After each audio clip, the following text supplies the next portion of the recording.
کہتے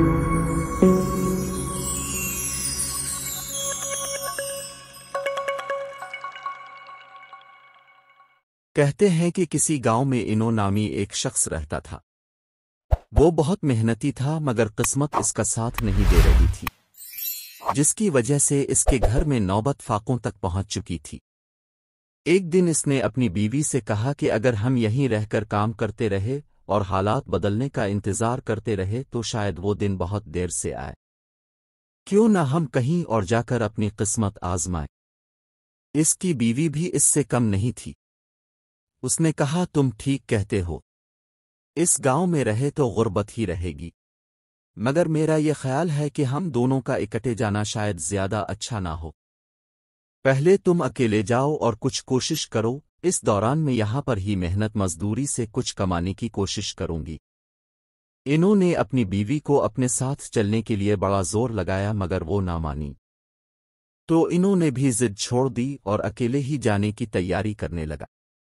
close app icon app 100 کے install open 100 great meals and moral action names home kids studies moral stories باری article 9 1312 باری ایک کہانی بڑی پرانی تحریر نمبر 1312۔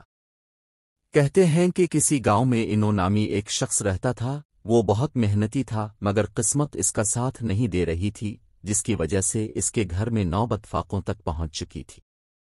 جمعرات 7 مارچ 2019۔ خالد نجیب خان۔ کہتے ہیں کہ کسی گاؤں میں انو نامی ایک شخص رہتا تھا۔ وہ بہت محنتی تھا مگر قسمت اس کا ساتھ نہیں دے رہی تھی، جس کی وجہ سے اس کے گھر میں نوبت فاقوں تک پہنچ چکی تھی۔ ایک دن اس نے اپنی بیوی سے کہا کہ اگر ہم یہیں رہ کر کام کرتے رہے اور حالات بدلنے کا انتظار کرتے رہے تو شاید وہ دن بہت دیر سے آئے، کیوں نہ ہم کہیں اور جا کر اپنی قسمت آزمائیں۔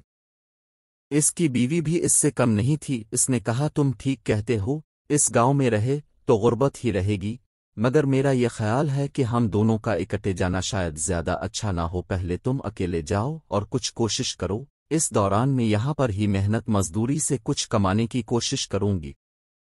انہوں نے اپنی بیوی کو اپنے ساتھ چلنے کے لیے بڑا زور لگایا مگر وہ نہ مانی، تو انہوں نے بھی ضد چھوڑ دی اور اکیلے ہی جانے کی تیاری کرنے لگا۔ جاری ہے۔ اس نے اپنی بیوی سے کہا کہ میں کل صبح ہی روزی کی تلاش میں نکل جاؤں گا۔ بیوی نے کہا صبح تو منگل کا دن ہے، اس لیے کل جانے کی بجائے بدھ کے روز سفر پر روانہ ہونا یہ ہمارے لیے بہتر ہوگا۔ انہوں نے کہا میں ان باتوں پر یقین نہیں رکھتا مگر ایک دن سے کیا فرق پڑتا ہے، تمہاری خوشی اور اطمینان کی خاطر میں پرسوں روانہ ہو جاؤں گا۔ یوں ہی باتیں کرتے کرتے دونوں سو گئے۔ صبح جب انو کی بیوی کی آنکھ کھلی تو اس نے دیکھا کہ انو اپنے بستر میں نہیں ہے۔ وہ بہت پریشان ہوئی کہ ایسا تو کبھی بھی نہیں ہوا کہ انو اس سے پہلے نیند سے جاگا ہو، کاج کیا ہوا ہے۔ اس نے اپنے چھوٹے سے گھر میں ادھر ادھر اس کو ڈھونڈ الف مگر وہ نہ ملا تو اس کی پریشانی میں مزید اضافہ ہو گیا۔ وہ تھک کر گھر کی دہلیز پر بیٹھ گئی۔ اس کے دل میں کئی طرح کے خیالات آ رہے تھے مگر وہ ہر برے خیال کو سر جھٹک کر دور کر دیتی۔ اپنا سر جھٹک جھٹک کر وہ تھک گئی تھی اور دل ہی دل میں دعا کر رہی تھی کہ اس کے شوہر کی کہیں سے کوئی اچھی خبر مل جائے۔ ابھی وہ یہ سوچ ہی رہی تھی کہ گلی کی نکڑ پر اسے اپنا شوہر آتا ہوا محسوس ہوا۔ پہلے تو اس نے اسے وہم سمجھا مگر پھر یقین ہو گیا تو وہ لپک کر اس کی طرف بڑھی۔ وہ بھی آہستہ آہستہ قریب آ رہا تھا۔ چند لمحوں میں وہ اس کے قریب پہنچ گیا۔ انو اپنی بیوی کی یہ بے چینی دیکھ کر پریشان ہو گیا اور اس سے پوچھنے لگا کیا ہو گیا ہے، اس طرح کیوں بے چین اور پریشان ہو رہی ہو؟ بیوی بولی تم بتاؤ کہ اس وقت کہاں سے آ رہے ہو؟ میں تمہیں گھر پر غیر موجود پا کر سخت پریشان ہو گئی تھی۔ اس سے پہلے تو تم کبھی اس طرح گھر سے نہیں گئے تھے۔ وہ سب کچھ ایک ہی سانس میں کہہ گئی۔ اری بھلی لوگ، تم اتنی سی بات پر پریشان ہو گئی ہو؟ ابھی تو تم مجھے کل روزی کمانے کے لیے شہر بھیج رہی ہو اور آج تم میرے بغیر یوں پریشان ہو رہی ہو۔ میرے بعد تم کیا کرو گی؟ اچھا زیادہ باتیں نہ بنا، مجھے بتاؤ کہ کہاں سے آ رہے ہو صبح صبح؟ بھلی لوگ، آج میں صبح کی نماز پڑھنے مسجد میں گیا تھا۔ کل مجھے سنتو بتا رہا تھا کہ صبح کی نماز پڑھ کر اللہ سے مانگو تو وہ ضرور دیتا ہے، مگر تمہیں تو نماز پڑھنی ہی نہیں آتی۔ مجھے لگتا ہے کہ تم میرے ساتھ جھوٹ بول رہے ہو۔ ارے نہیں، جھوٹ بول رہا ہوں۔ تمہیں تو یہ بھی معلوم نہیں ہے کہ اللہ تعالیٰ جس کے لیے نماز پڑھی جاتی ہے، اس نے جھوٹ بولنے سے منع کیا ہے۔ مجھے یہ سب باتیں سنتوں نے ہی بتائی ہیں جب سے اسے یہ معلوم ہوا ہے کہ میں گاؤں چھوڑ کر جا رہا ہوں، تو اس نے مجھے ایسی باتیں بتانا شروع کر دی ہیں۔ سچ پوچھو تو مجھے اس کی بتائی ہوئی ساری باتیں بہت اچھی لگی ہیں، اسی لیے تو میں اس کی بتائی ہوئی باتوں پر عمل کرنے لگا ہوں۔ اس نے تو مجھے یہ بھی بتایا ہے کہ جھوٹ بول کر اگر ہم کسی سے کوئی فائدہ ٹیلتی ہیں تو جس سے جھوٹ بولا ہوتا ہے اسے اگر معلوم نہ بھی ہو تو پھر بھی اس پر سخت سزا ملتی ہے۔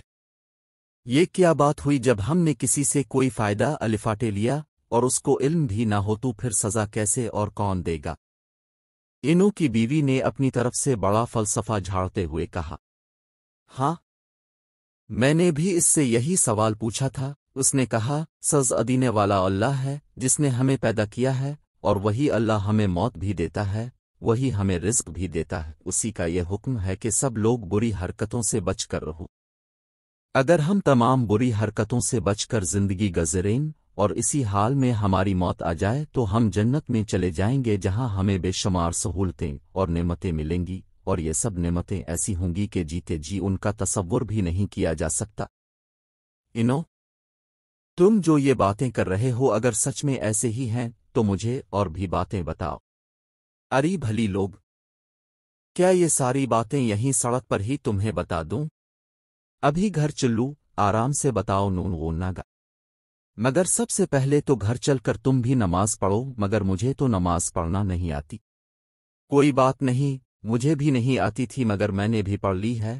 میں تمہیں آتن سکھا دیتا ہوں، جتنی مجھے آتی ہے آہستہ آہستہ ساری آ جائے گی، اور اس طرح ہم سزا سے بچ جائیں گے اور بے شمار نعمتیں اور سہولتیں حاصل کر لیں گے۔ یہ باتیں کرتے کرتے وہ اپنے پہنچ چکے تھے۔ انہوں نے دیکھا کہ اس کے گھر کی منڈ ایر پر ایک کو اب بیٹھا کچھ کھا رہا ہے۔ اس نے شرارت سے اسے آڑا تو وہ اپنا کھانا وہیں گرا کر الفاڑ گیا۔ اس نے پاس سے گزرتے ہوئے دیکھا تو وہ ایک چھوٹا سے اصلی ہیروں کا ہار تھا۔ بھلی لوگ، یہ دیکھو، ابھی ہم نے نیک بننے کا ارادہ کیا ہے تو اللہ تعالیٰ نے ہماری مدد کر دی ہے۔ جب سچ مچ کے نیک بن جائیں گے تو پھر وہ ہمارے ساتھ کتنا اچھا سلوک کرے گا۔ چل اس کو سنبھال لے، آج بازار جا کر اس کو بیچ کر ضروریات زندگی کی چیزیں خرید کر لاؤں گا اور ہم یہیں ہنسی خوشی زندگی گزاریں گے۔